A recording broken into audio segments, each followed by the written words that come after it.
I'm Robert Lance. I am the president of the Denver Council on Foreign Relations. This is going to be an awesome evening talking about really the future of German and U.S. relations.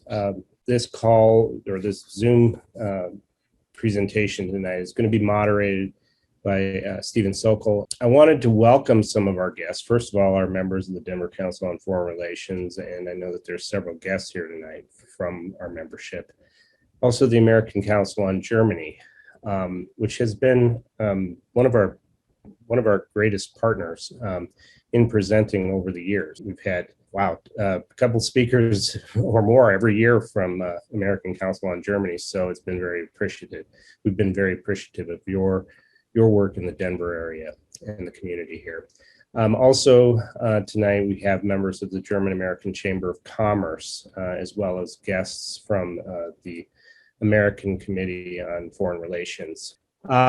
We are also, just so you know, this is a co-hosted event with the American Council on Germany, and our speaker tonight is Ricklef Beutin, and he is returning. I think this is the second time you've spoken to the Denver Council. Ricklef Beutin took over the position of Deputy Chief of Mission at the German Embassy in Washington, D.C. in July of 2019.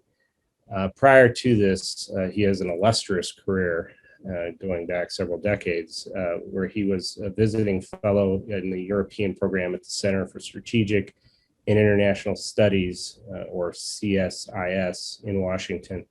Before coming to the United States in 2018, Ricklef Beutin served as Chief of Staff to German Federal Foreign Minister Sigmar Gabriel.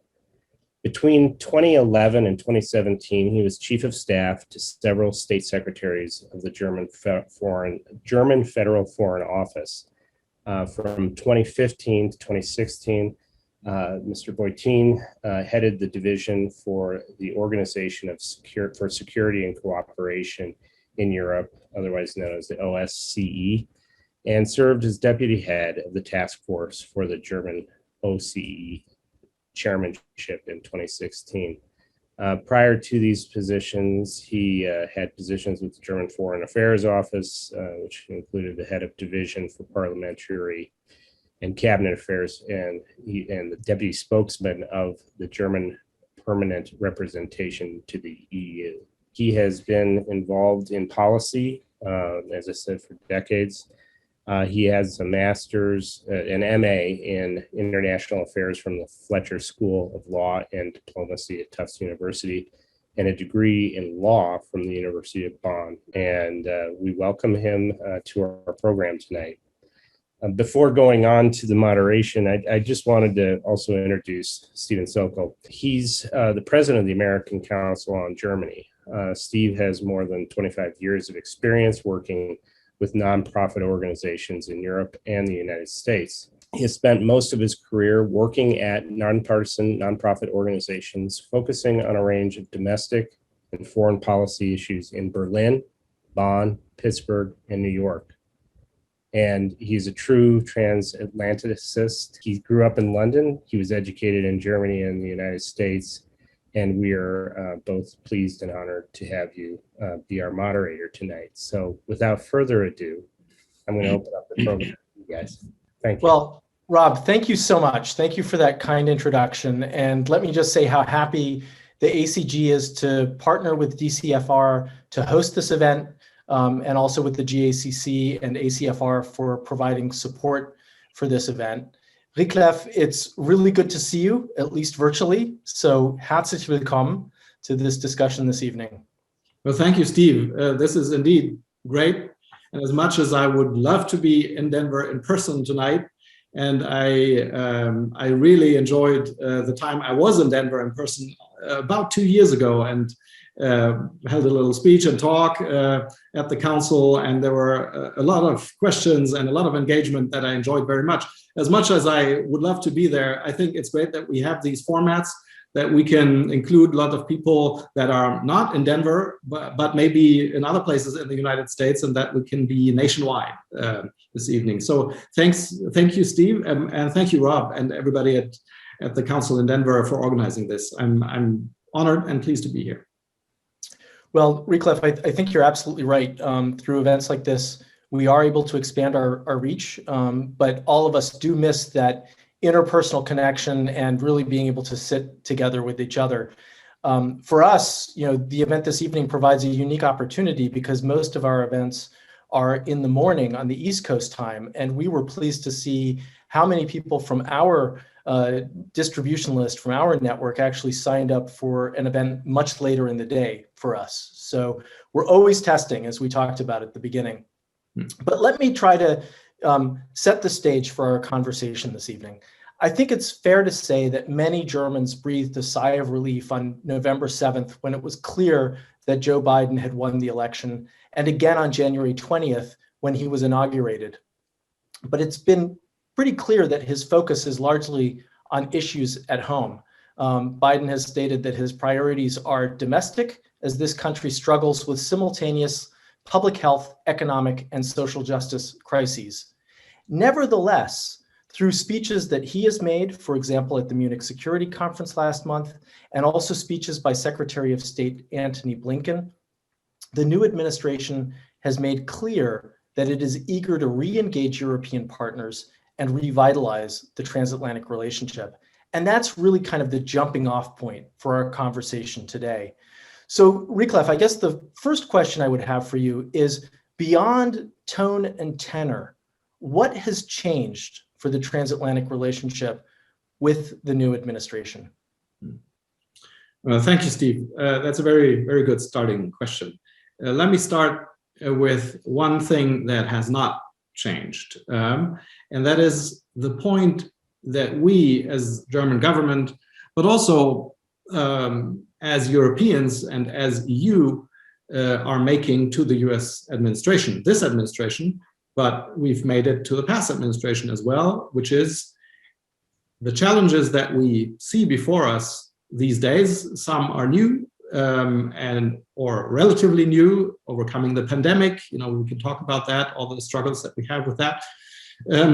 Climate change, not so new, but intensifying and something that we really need to tackle. And there's more.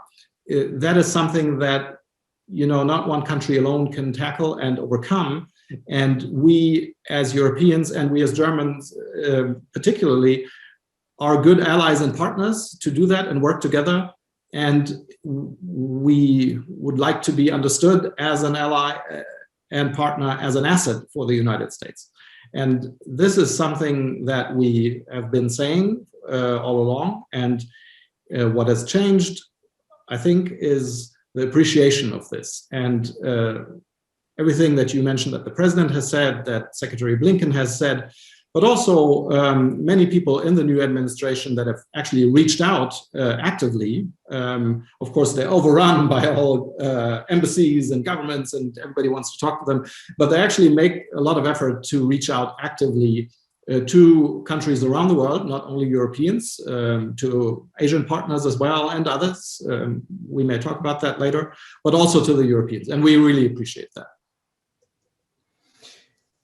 So since you talked about, some of the common challenges that we face, why don't we talk a little bit more about what those are and how we can go about trying to address them? Because obviously there are some areas where it's very easy to collaborate and work together, and we'll get into some of the sticking points a little bit further in our conversation. But where do you see real opportunities for Washington to work with its allies in Europe? Well, the first thing, and this is timely to mention that first, because it's an ongoing crisis, right? The pandemic and overcoming that, and given that the president just spoke about that about an hour ago, this is an issue, and you said the president is very much focused on domestic issues. That's true, but so are we in terms of the pandemic, especially because every country struggles in its own way with the cases, with the vaccine rollout, with opening strategies or not having the opening strategies, and everything that's connected to it. So it's a domestic issue, but we should never forget that while we overcome the domestic challenges, we have to think about what the pandemic has done and is doing to the rest of the world and to countries that may have less access right now to the vaccines and less possibility to get access to them.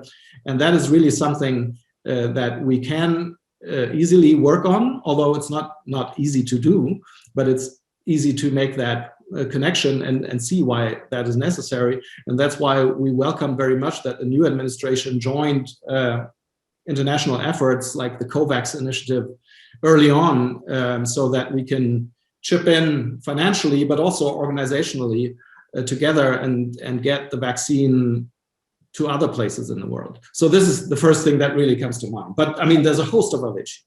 But I think, sticking with the vaccines for just a minute, I'm sure that one topic that you never tire of talking about at the moment is the partnership between Pfizer and BioNTech, which has been such a tremendous breakthrough, but really underscores how important collaboration is between scientists in Germany and in the United States. Yeah, I mean, of course, we're happy that in that case, that vaccine was developed by the German couple or the company in Germany, and that they found a partner, an American partner, a large partner to produce it.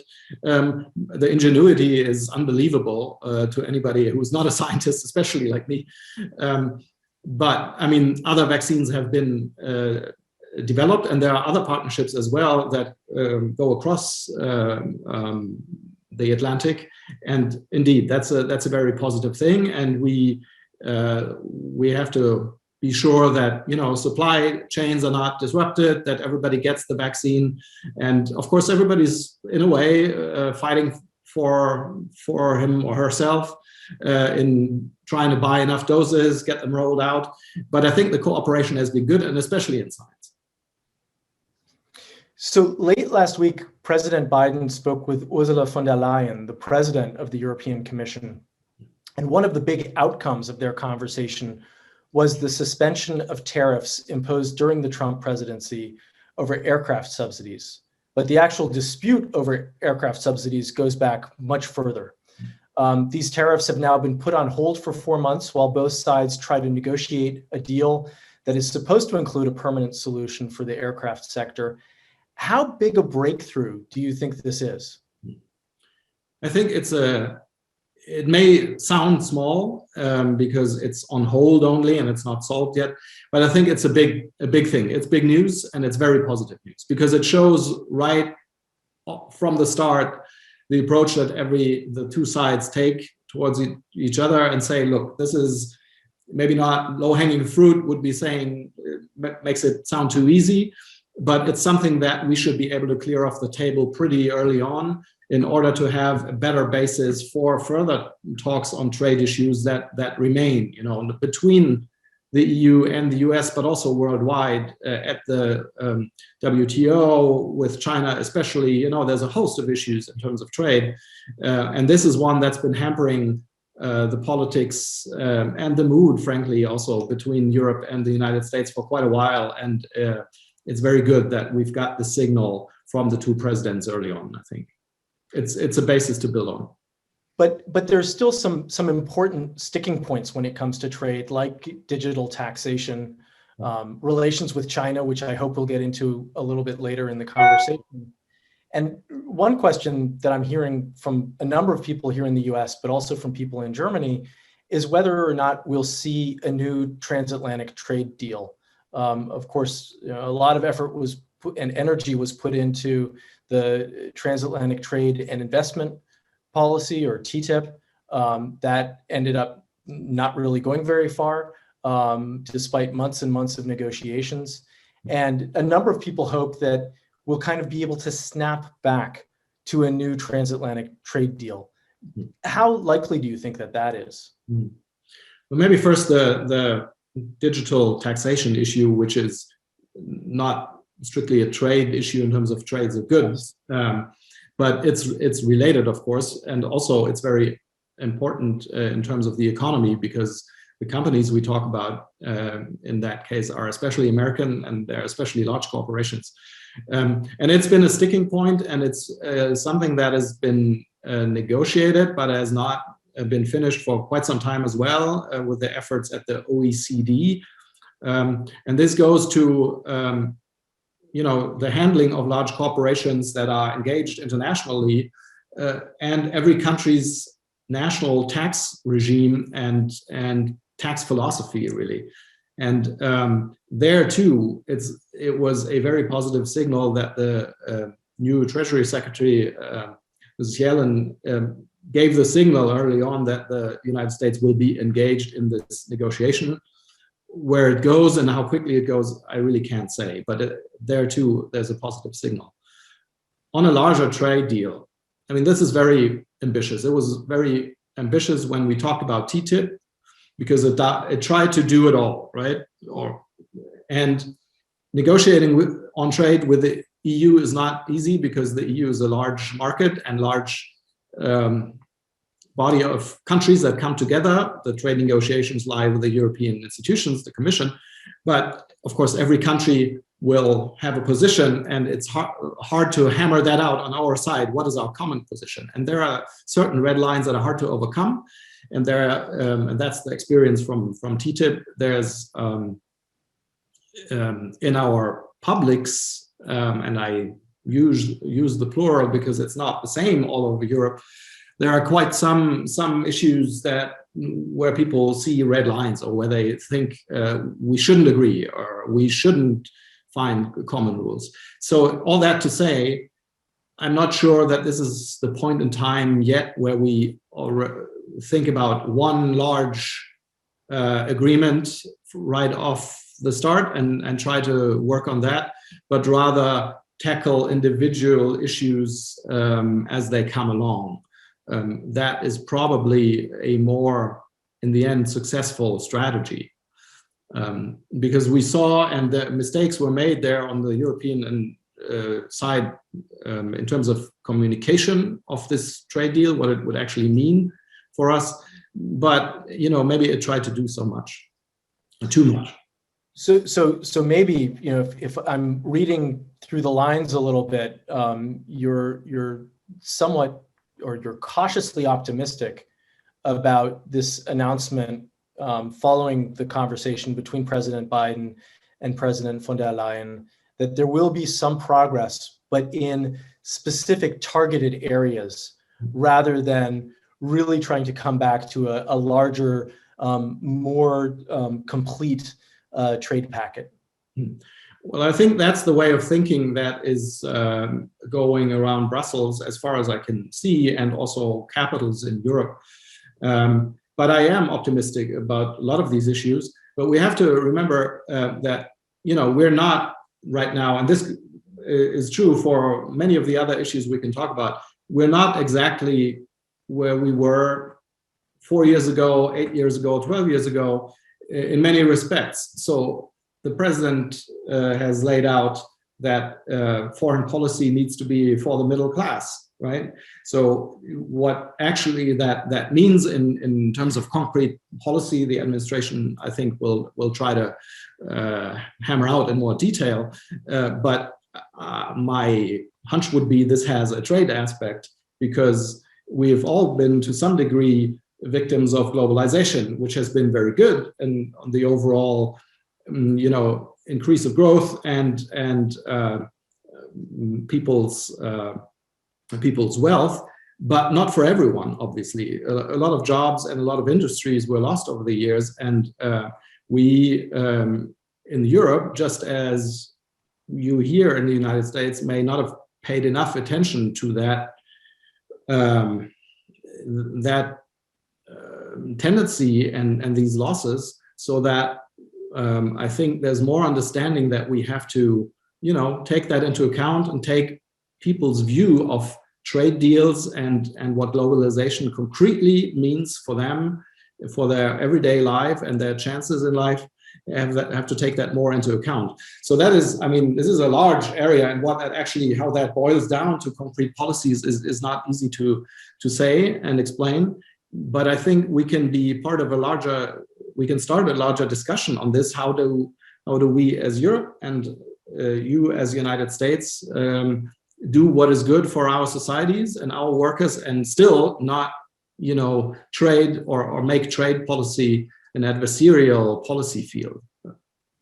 I think it comes back to something that you said at the outset, that we are confronted by global challenges that no single country can solve on its own. And globalization is certainly one of the ones that I would add to the list after dealing with the pandemic and climate change and others. I mean, there are these onward trends that we need to address collectively, and the position of just one country is not going to be able to turn that around. I think you also just made a very important point, and one that we've been trying to make at the ACG for quite a few months now, that we're not where we were. I remember it was about 2 years ago that then Vice President Biden, former Vice President Biden, was at the Munich Security Conference and said, "We'll be back." And that led to a great deal of euphoria that America was coming back. And certainly when he was elected, there was a sense that America is coming back, but the global environment has changed a lot, as you said, in the last 8 years. And one of the issues that's changed has been, I think, an acceleration of globalization in that time, but also the way in which relations with Russia, and China have started to develop over the last 4 years or so. And so I'd like to spend a little bit of time talking about some of these sensitive relationships with China and Russia. Just a few months before President Biden took office, the EU signed an investment deal with Beijing. And there has obviously been an ongoing debate over the merits of Nord Stream 2, which has stymied transatlantic conversations as well. We could probably spend at least an hour on China and another hour on Russia. But in just broad brushstrokes, can you talk a little bit about how you think relations with these two countries will play into the overarching transatlantic relationship? Of course, sure. Well, China, maybe first of all, is, you know that, but I can report that directly from DC on everyone's mind here. And it's not one issue, but it's many, many, many issues. Because it goes to the trade area, it goes to intellectual property, it goes to national security in some respects because of supply chains on things. There are issues of security policy on a larger scale in Asia. So there are many, many different aspects to the China conversation. I think that the discussion and the conversation on China has changed quite a bit here in the United States over the past years, but also in Europe and also in Germany. And if you look at, and you can see that from statements of my government, but you can see that also in statements from industry, German industry that is very involved and engaged in China as a market. And you see that in discussions in the press. And so there's less, if you will, naivete about that. The challenges have become much clearer and people see that. At the same time, and I think the wording that we use in Europe for China now is pretty similar to that is now used by the new administration, recognizing that there are competitive aspects and even, as Secretary Blinken said, adversarial aspects to the relationship with China, but also cooperative ones. And this is how we, in a similar fashion, word it as well. So the analysis, I think, is similar. The question is how you deal with it and what you do with it. And what we appreciate very much is that first of all, the new administration is making an effort to review its own policies and try to make a more comprehensive plan or strategic layout. These are my words, this is not what the administration exactly says, but this is how I understand it. A more comprehensive approach to China. And secondly, that they take partners' views on that into account, reaching out to the EU and then reaching out to member states of the EU in a very detailed way. This has not all happened yet. Obviously, the administration has only been in office, not not even 2 months. So this is still ongoing, but some of these talks have started, and that's a very good sign, because it shows that, you know, we both want to work on this together. We both recognize that there are many aspects to it, and that it's not easily solved by one policy or one government decision. The same, although Russia and China, yes, Steve. So maybe I was going to say, maybe before we go on to China, let me push on you. Sorry, before we go into Russia, let me push you on that a little bit and stick with China. Obviously, there's been sort of a sense of wanting to cooperate with China, seeing the opportunity for partnership with China, certainly in economic terms between Europe writ large and China, but specifically for Germany, there's been a sense of and a desire for partnership. And from what you just described, it seems like there's an increasing awareness that China is playing the role of a rival and a competitor on the global stage. To what degree do you think that there really is a change in the mindset? Or can China truly be all of these things in different facets? I think the jury is out. I think we can't answer the question today. I think China and the Chinese market, just the sheer size, means a lot of opportunity for all of us, and for products, for affordable products, for development of new products. And this is especially true for an export nation as Germany is. So it's easy to say, yeah, but you're too close to China. Well, you know, our economy and workplaces, so people's livelihood in many cases depends on the export and the cooperation with other countries and other production sites. And yes, many of them, for some branches of the economy at least, happen to be in China. So there's quite an interest in using and taking, taking these opportunities that China actually offers. But at the same time, companies do see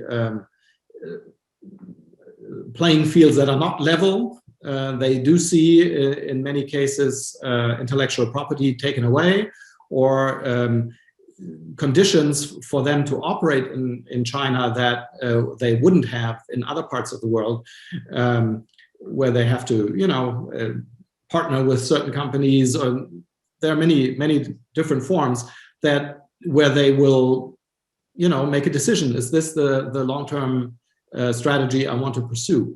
And how that develops, I think, depends as much on China as on us in the end. But it's not a clear-cut thing. But having said that, I know there was criticism, and you mentioned that in the beginning, of the investment agreement that was concluded at the end of last year, which is not ratified by the European Parliament or national parliaments, if that should be necessary. So it's not enforced yet, right? I know there was criticism, but it's only one aspect of the relationship, right? There are many policy fields and also many policy tools that we can employ and do employ in the relationship with China. So mentioning only one, there was criticism that we were too lenient on the Chinese, or that we shouldn't conclude any deals with them at all. Well, being a trade nation, and I can say that for Germany, but also for all of the EU, really, there's interest in trading with China, and it's better to have agreed rules that you can point a partner to and say, look, but you've signed this, rather than not have them. And the United States has trade agreements with China as well. At the same time, and I'll of course take the example of Germany, we've adapted our rules, for example, when it comes to critical infrastructure where we feel there's a relationship to national security. We've changed the thresholds for the German government to be able to intervene if we see that there's companies being bought up or technology bought up where we think that shouldn't happen. And we've not only changed the rules, but we've employed them over the past 2 years, probably, roundabout. And human rights issues, of course, are front and center of our policy vis-a-vis China, right? And this is not a new thing. Germany has been pretty vocal about this in many fora at the UN, in New York, in Geneva, together with the United States. And the things that we have been seeing coming, information out of Xinjiang, are very disconcerting.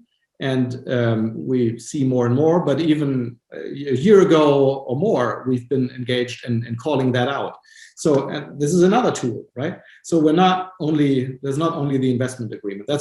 I just want to lay this out because it's a multifaceted discussion and a multifaceted approach. Just like the president has said, the US government has said, there will be stiff competition. China is a strategic competitor, but we'll work with China where it's in our interest to do so. Thank you. Now I would like to go on to talk a little bit about Russia, if you will, and Europe's relationship with Russia, and particularly Germany's relationship with Russia, and the questions over energy dependence that seem to be rearing their heads yet again because of the Nord Stream 2 debate. I know this is the one aspect that dominates the discussion, but I do want to start with a number of aspects. Russian behavior and actions have been unacceptable over a number of years in many respects. There's Ukraine, Crimea, and Eastern Ukraine, the conflict that is still ongoing and a conflict that people are dying in. There have been the cases of poisoning people, Navalny being the most prominent and the most recent one, where Germany actually helped treat him when that happened. There's disinformation, and there are many other issues that are frankly unacceptable and don't make for a positive partnership and a basis for good cooperation. Clearly not. But at the same time, Russia is a neighbor of Europe, at least partly geographically, but also, in terms of history, and it's a neighbor. And you have to be able to or come up with strategies to live with your neighbors and talk to them. And this is something that has driven our policy towards Russia, that we see the need to cooperate. There are the global challenges. I mean, the pandemic is touching every country. Of course, fossil fuels is an issue also for Russia long-term, in their budgetary respects, but also the climate change will affect Russia very much when the northern regions, get warmer and warmer. So there are many reasons to cooperate with Russia as well, just as with China. And then too, there's, for Germany, the history that we have with Eastern Europe and the Soviet Union and Russia after the collapse of the Soviet Union, where the memory of the World War II history and all that Germany brought upon that region is very much alive in that region, and it's alive in German politics as well. All of this to kind of lay out the background, right, or where we find ourselves. And none of what I say is justifying Russian behavior or actions in terms of Ukraine, in terms of Navalny, and what have you.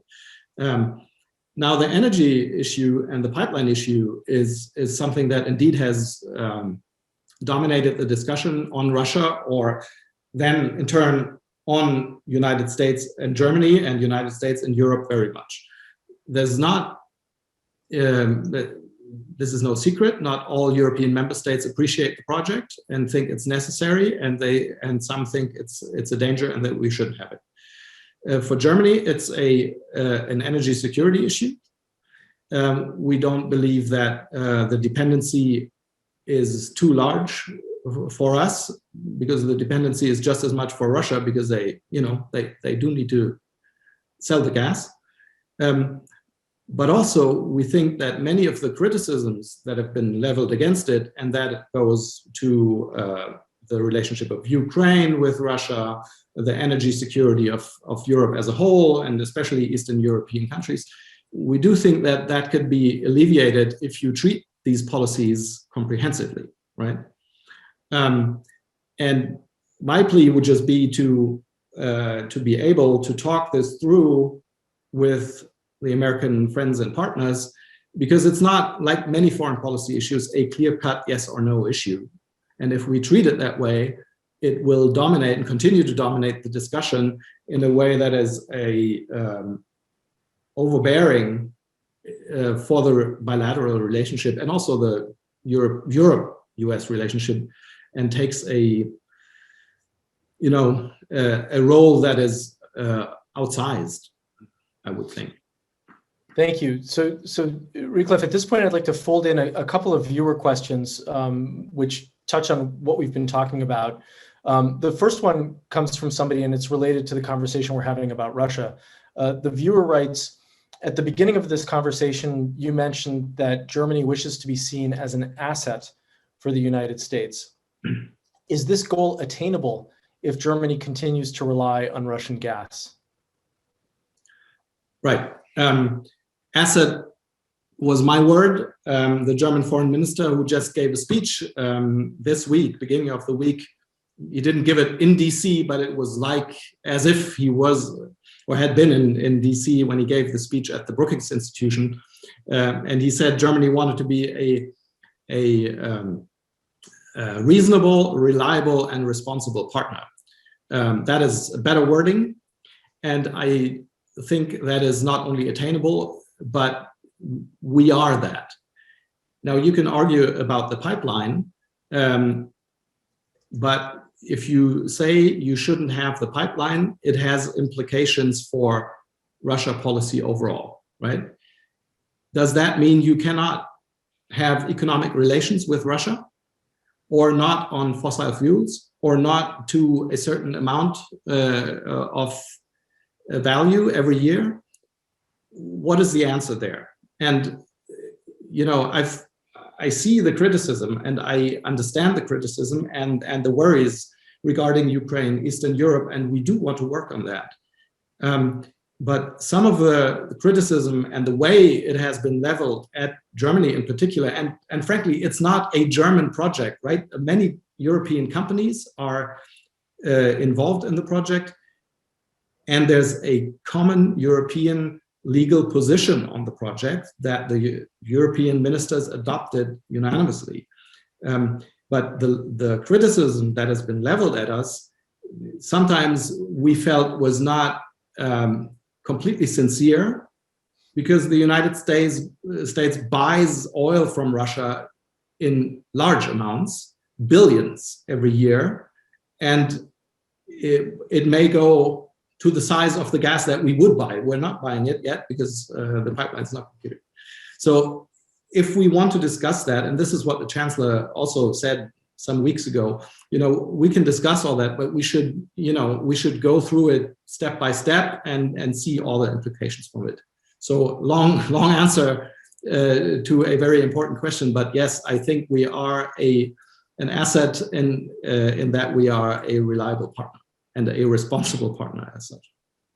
Thank you. So another viewer brings in another subject that we should be talking about, namely cyber threats that we face. And the viewer writes, cybersecurity remains an ongoing problem globally. It appears also that Russia and China are disruptive players in this arena. What opportunities, but also challenges, present themselves for collaboration between the United States, the European Union, and Germany in trying to address cyber threats? I think there's a lot of opportunity in this. Of course, there is close cooperation of intelligence services across the Atlantic on these issues. There's also cooperation and discussion on other digital issues. This is not only a crime issue or an espionage issue, cybersecurity, but I think there's a lot of room for more. And frankly, it's very difficult, I think, in many countries to do this only nationally as a comprehensive and all-of-government approach, because there's so many vulnerabilities. The abilities of those perpetrating these attacks develops quickly, and so it's a constant engagement kind of thing. And you have to involve many actors and players, and that's true on the German side as well.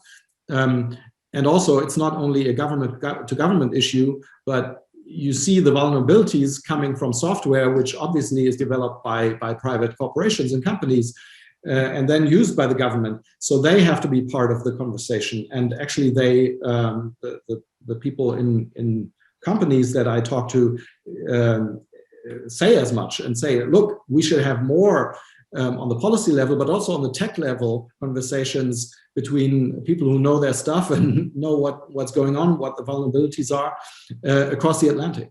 And that, I think, the Biden administration is really making an effort, will make an effort. There's new positions created in the White House, as far as I can see on that.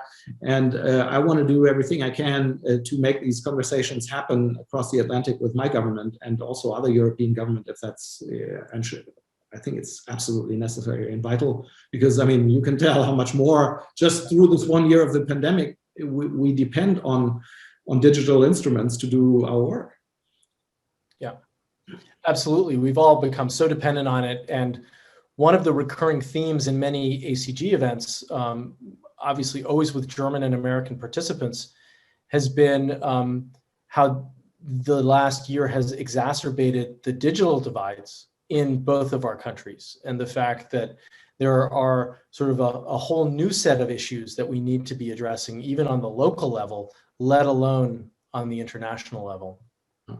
I found it interesting that you underscored what your foreign minister said earlier this week in his speech about Germany being a reasonable, reliable, and responsible partner. And through much of our conversation this evening, we've been talking about the transatlantic relationship between Europe and the US, and not honed in on the relationship between Germany and the US. And I guess it would be interesting to hear from you what Berlin expects from the Biden administration. Well, it's no secret that the past 4 years of the former administration were not always easy, because a lot of criticism was leveled at us, which was, to a lot of degrees justified in substance. So, and not entirely new either. So the request that we pay a larger part of our GDP for defense purposes and thereby honor the agreements that we signed on to in NATO was not something that the last administration invented, obviously. That had been there before. It was, brought forward with more emphasis, I may say. But we always said we want to honor this. It's not easy because, it's a budgetary issue, but it's also a public discussion issue. But if you look at our defense spending, we've increased it by 50% since 2014. So since the Ukraine crisis happened, and this was before the last administration, right? So the upwards trend is very clear, and we want to stick to that trend. There were other topics like Nord Stream that we talked about, that trade issues as well, trade imbalances, where we felt, right, we are a trade nation, and actually it's not only one way. It's not that Germany only exports to the United States, but actually a lot of German companies, who, especially of course the car makers who are based in the United States, export some of their models to a large extent from here to the world rather than the other way around, right? So we felt that looking in terms of trade, only looking at the trade in goods, and goods coming in from Germany or Europe to the United States was a bit, one-sided, or at least not looking at the complete picture. So but you asked what we expect. We expect, but also see already that there's more willingness to engage and see the point of view that we're coming from. And that, to our mind, is what allies and partners should do. We've had policy agreements in the past. You know, we had policy disagreements with the Obama administration quite a bit on some issues. We had disagreements with the Bush administration before, on Iraq especially. So that's not new, right? But in a relationship of friends and partners, we should be able to talk about that, recognizing at least to some degree, put yourself in the position and the shoes of the other side and see where they're coming from. And on some issues, also accept that the point of view, the vantage point, if only geographically, and sometimes it is connected to geography or historical experiences, will not be 100% the same, which doesn't mean that we can't have a close alliance and partnership. And if I may add one point there, it's not only about the money that we spend on defense, right? It's about the capabilities that Europe has, that Germany has, and brings to the table for things that happen around the world. And Germany, as other Europeans, but we, in some cases, especially as in Afghanistan, where we, next to the United States now and for quite some time, have been the second largest contributor in terms of troops. But actually our largest military engagement is in Mali. People tend to forget that because it's not so much in the public eye. You know, it's about the capabilities, and the United States asks us to be able to do more, to develop capabilities, and do that in a way that doesn't detract from NATO, and that is entirely what we want to do. But it's not only about defense, but being, you know, a shaper of policies around the world. But that also means that we have to be able to take our own decisions and make our own policy choices. And yes, it will happen, it has happened and will happen again, that it's not 100% that what the United States administration, whatever administration it may be, wished for. I think that will happen with Germany, but it will happen with other European countries as well. And I think we should be able to, you know, stomach that. So Ricklef, I know for a fact that this is a question that you've been addressing for a long time at this point, but several viewers submitted questions imploring me to push you on the 2% issue. One of them writes that Germany could commit a full 2% to defense and still have a budget surplus, and would like to know more about why there's not a 2% allocation to defense. And another asks when Germany will meet that goal. You talked a little bit about it doesn't just have to do with spending, it has to do with what the capabilities actually are. And I know that one question that's being debated in Germany as well is, does it have to be in weapons and training, or can the expenditure also be in infrastructure, for example, which would ultimately help defend Germany at the end of the day? Can you maybe talk just a little bit more about the 2% question, and then we can move on to some other topics? As it stands now, or let's say for last year, we were at 1.53%. So you may think this is far off of the 2%, and it looks far off, I agree. But with being a large economy and having a large GDP also means that just moving it up by 0.1, 0.2, 0.3 a year means billions additional expenditure. That is not easily, you know, it's not easy to do that. If you look at it in theory, budget surplus, that may be true. If that's still true after the pandemic, I'm not so sure. You know, looking at the structure of the German budget overall, and looking at German politics on this, it is not easy to move it up. And I would say it's the person asking the question seems to suggest we could do that in 1 year. And I would submit that this is not possible. Like here, there are issues that are hard fought over in Parliament, and where parliamentarians who decide on that don't have an easy time going home and explaining in their districts and what they're doing and what the money is spent on. And defense is one of those things where it takes a lot of arguing, and it's not a very popular thing to do. Now, if you talk to the German foreign policy community, I think everyone realizes that there is more to do, and we have to do more as Germany, and we have to do more as Europe as well. We will, as it stands, not reach the 2% by 2024, a thing that we agreed on in NATO to work towards by 2024. It will take us some years more. I can't tell you exactly now, because it depends on how large is the GDP every year. And that may, as we see this crisis,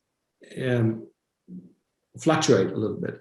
So it will take us more time, but as I said, we are committed to the goal, and we want to keep the upwards trend that we have. Having said all that, I agree, to be able to do what we need to do in terms of defense, deterrence, making our own countries, our own region in Europe, but together with the United States, Canada, and NATO, make that secure. It's not only about a number and a number behind the period, right? It's about the right investments on hardware, on software these days, and strategic placements of and transport. You mentioned infrastructure. So in all of that, that should not take away from the goal, from the financial goal, right? But I think we've been a good partner in NATO logistics, in NATO infrastructure, and frankly in many NATO missions around the world as well. And we do mention that because we think it has to figure in, if you look at Germany as a partner in NATO. Thank you, Ricklef. We're coming toward the end, so perhaps the most important question of the evening is, can you stay on a little bit longer? Because we still have... It's, a free evening after this for me. Okay. Then we won't go over too long, but let's spend a little bit of time really pivoting to German domestic politics, because I'd be remiss if we didn't use this opportunity to talk about the fact that Germany is in the midst of a Superwahljahr, or a super election year, which actually is beginning with 2 state elections this weekend and culminating with federal elections on September 26th. And while there's a lot of uncertainty around the election and the election results, one thing is clear, and that is, as of the time after this election, Angela Merkel will no longer be chancellor. She's made clear that she's not running for office again. And so as her time in office comes to an end, what would you describe as the legacy of Chancellor Merkel after 16 years in that role? Look, legacy is a very big word, first of all. And secondly, it sounds a bit as if this was history already. But the chancellor is in office and leading the country through the pandemic, through the crisis, as other countries and their leaders do. And I want to be cautious there also, because I'm not sure the chancellor would appreciate if one of her diplomats go out and lay out her legacy. But I will say the following: 16 years is going to be, her time in office, just like Chancellor Kohl back in the day. That's a very long time. And in that time, a lot has happened. The world has changed a lot, but so has Germany in many respects, for the better, mostly. And it has changed in terms of society. It has changed in terms of our efforts on climate change. many other respects. Plus, during her time in office, we've seen major crises. The financial crisis coming to mind, 2008 and 9, that you were touched by here in the United States very much, but we as the Eurozone especially, but all of Europe. Then 2015 and 16, the large inflows of migrants that, especially from Syria, but from other places as well, came to Europe and especially Germany. And now the pandemic, and I can mention a host of other foreign policy crises, Syria and Ukraine, Libya, what have you. You know, all through that, the chancellor has been in office, and that's quite an accomplishment in and by itself. I think if you look at the election cycles and the amounts of time that chancellors tend to be in office in Germany, you will conclude that the German electorate usually opts for one or another form of stability, that quick changes of government are not something that usually happen in Germany. And I think the chancellor has given a lot of stability. And of course, after, I mean, you can call it an era, 16 years is a long time, that will mean changes, inevitably so. On the other hand, this is democracy, right? I mean, there are elections and new people come in, and this is how it works. And she has been very clear, as you said, she is not going to run again. So we'll have a new government, but while this is going to be, of course, a large change, a lot of things will also, continue, because there will be stability. So that is all. I'm saying that because I get asked that question: is everything going to be different? Do we have to worry? I don't think so. People who are running for office in Germany, at least for the most part, have ideas and an idea of how to lead the country and make it stable. So Ricklef, I guess it wasn't really a fair question to ask you about the legacy because of your role as a diplomat, but you mentioned three of the things that I would have mentioned, namely the guidance that she provided during the financial crisis, her statement, "Wir schaffen das," we'll manage this, during the migration crisis, because it really was out of a sense of responsibility to help the people that were fleeing from civil war in Syria, but also her pushing back against Beutin after the annexation of Crimea. I think there will always be dissenters who will say that she could have done more or made the wrong decision in those cases. But by and large, those are areas where she showed tremendous leadership, and as you underscored, stability in German politics. And of course, there are a lot of questions now about who will succeed her. And I don't know if you want to talk at all about the jockeying within her party or between the parties to assume the role of chancellor. But there is a lot that will be happening between now, the middle of March, and the end of September as that race heats up. Absolutely. And that's why I'm not going to get into, any visions of what may happen and predictions, because a half a year is an eternity in politics, and so many things can happen. And plus, we're still in a crisis mode, and it is very much a crisis, this pandemic, So I'm not going to predict that. But the fact of the matter is that we don't, on the side of the CDU, Chancellor Merkel's party, we have a new party head, the Minister President of North Rhine-Westphalia, Armin Laschet, but we have not seen a decision of the party who's going to be the candidate for the election. And you called it jockeying. Well, right. I mean, there are different names going around, and there are probably, as in politics, is the norm. There are many people who think they could do a great job, and it would be right for them to do it. I can't, party politics, it's hard to comment on, and I don't want to get into that. I don't know how that is going to go.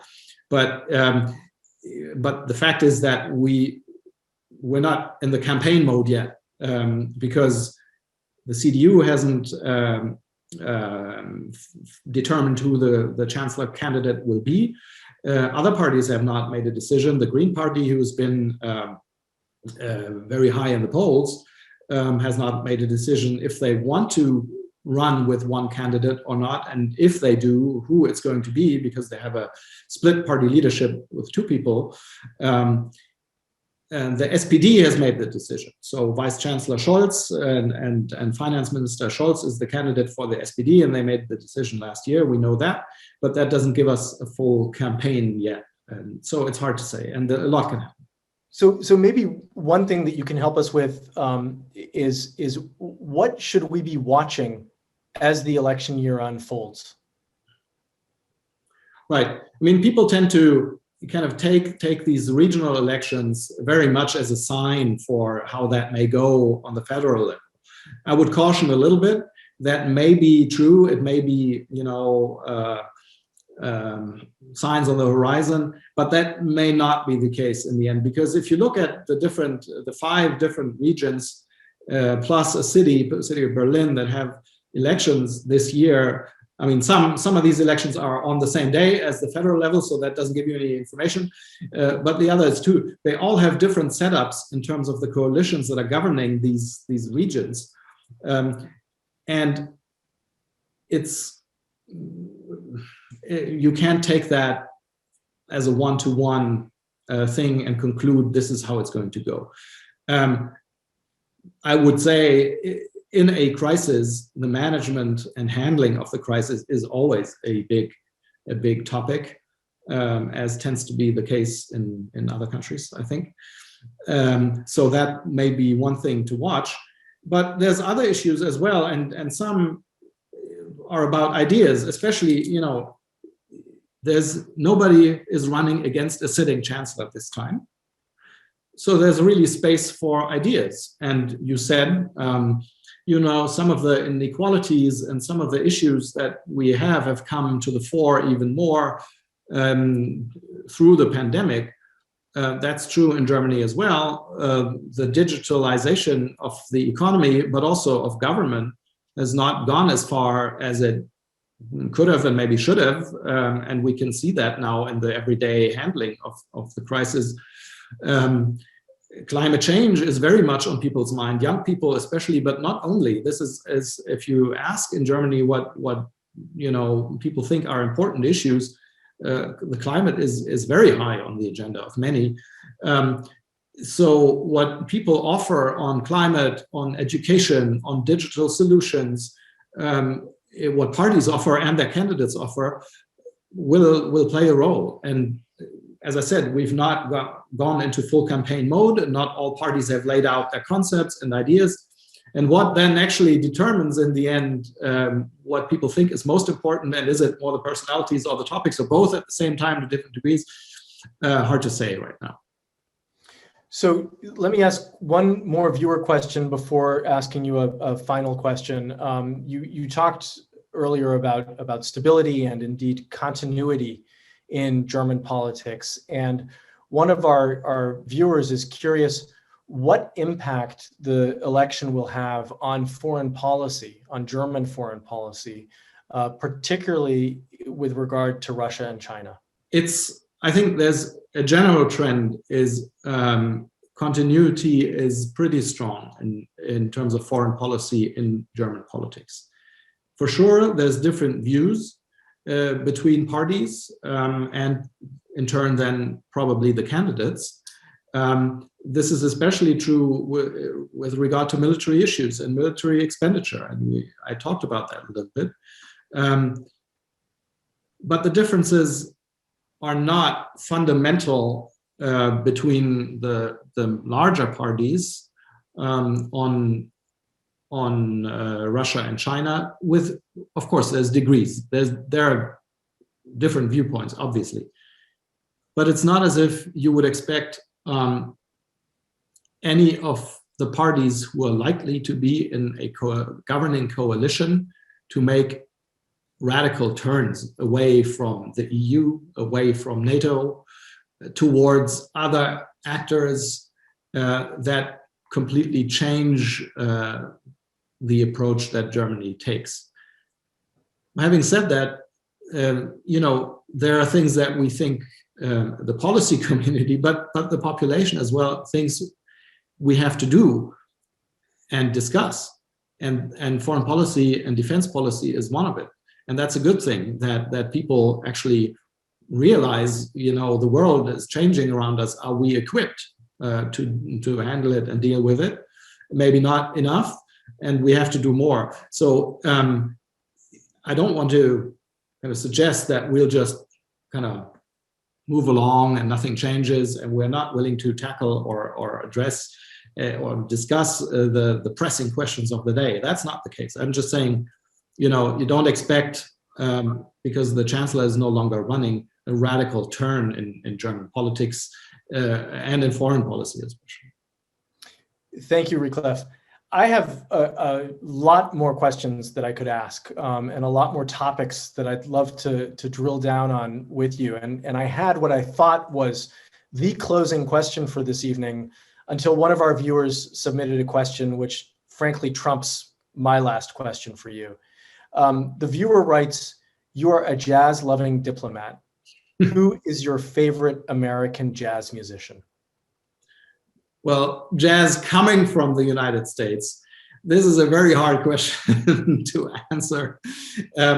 But being a bass player and loving groove type jazz very much, I would say it's probably at least among the living jazz musicians, it's Marcus Miller. Maybe not everyone has heard of him, but he's a jazz and a bass superstar. And I've seen him half a dozen times, and that's wonderful. And I've actually, that's, if I may say, one of the things that I missed so much during the pandemic. The streaming concerts are great, but it's not the same as if you're in a club. And I see jazz clubs dying here in DC, and I'm sure that's the case in other places as well. There's one club that I actually played in here. I play a little bit, I mean, not at a professional level, but I had the possibility to play in November of 2019 at one of the well-known clubs here in DC, and it's no longer there. It's very sad. I hope it comes. Hopefully in the not so distant future, you'll be able to enjoy a jazz concert in a club, and you know, be among other people again. For the sake of all of us, really, we should hope. But I'm pretty hopeful. I will say on a closing note, I'm very optimistic seeing the numbers of vaccines given every day here in the United States, and what the president just said a few hours ago on what he expects the states to do by May. That to offer to every adult the possibility of the vaccine. That's great if that actually happens that way, and at the speed you're going, you can be optimistic, and I'm optimistic for all of you and all of us, and actually my staff, my family as well. Yeah. Well, we have to continue to be vigilant, and although, I mean, we didn't get into it, although Germany has been experiencing some hiccups with the vaccine rollout, of course, all of us hope that things will go smoothly, more smoothly in Germany, and that it will once again also be possible to travel between Germany and the US and have these kinds of exchanges in person. I know, but it's hard on many people not being able to travel. I have totally enjoyed this conversation and want to thank you, and hand the floor back over to you, Rob. Okay. Thank you, Steve. Thank you so much. Ricklef, I just want to thank you for this presentation tonight. It was in depth and very insightful, and I've always enjoyed your conversations to our organization. So thank you for really giving us an update on really what's happening now, and optimistically for the future. So I really appreciate that.